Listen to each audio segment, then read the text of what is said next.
We're going to turn now to another congressman, and that is Seth Moulton, who joins us from Salem, Massachusetts. And Congressman Moulton wants to be Senator Moulton. He's launched a primary challenge to Ed Markey.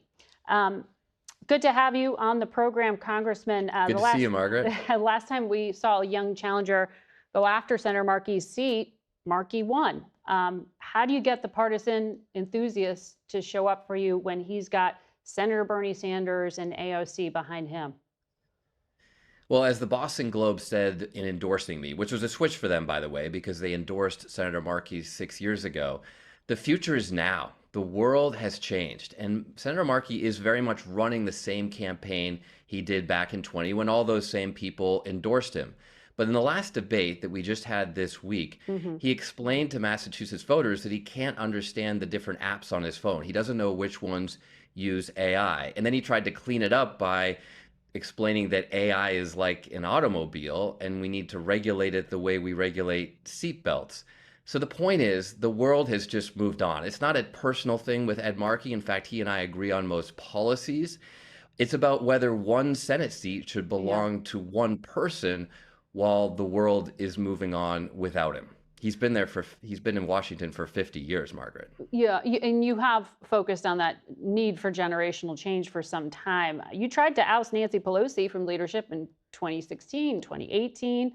You pushed then for generational change. You ran for president in 2019. In 2024, you were the third member of Congress to say Biden should not run again. So, big picture, it looks like you've been saying the Democratic Party has been on the wrong path for a very long time.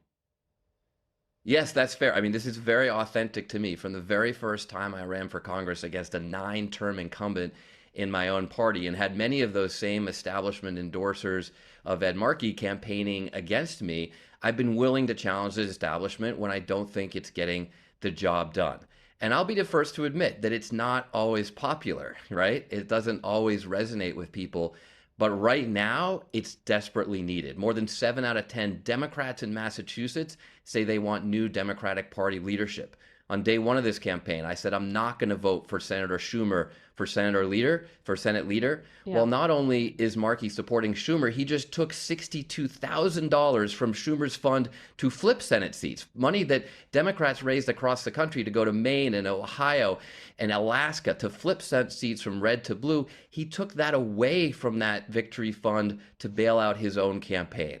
So this is just a time when we do desperately need to challenge party leadership. And it is, as you said, very authentic to my history. I want to ask you about something you were also out on a limb on, and that was 5 years ago this week, 13 service people, 170 Afghans were killed in the attack on Abbey Gate during that chaotic withdrawal from Afghanistan.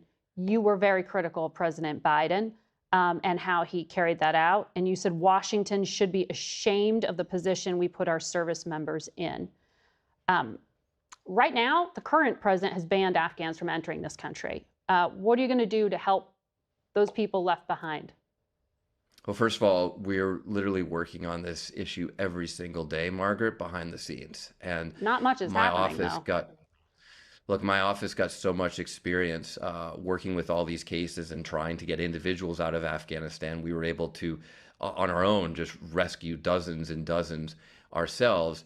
And in the face of this horrific Trump administration, where their policies are basically just racist, essentially, and saying that they don't want anybody who isn't a white person coming into America, they are basically ground the immigration program from Afghanistan to a halt. So the first thing we're doing is behind the scenes, we're still working with veterans from across the country to get Afghans to safety. The second thing we're doing is we're fighting on policy. Because we have to change this policy. We have to fundamentally reform immigration. And of course, we should support the allies who put their lives on the line, not just for their country, but for ours alongside our troops.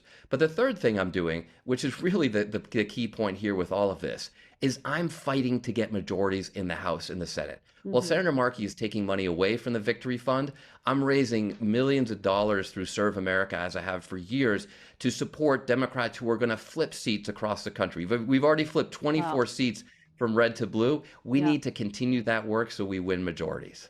All right. Well, we'll see, because you got this inter-party fight first, September 1st. Seth Moulton will be watching what happens. Thank you for your time today. We'll be right back.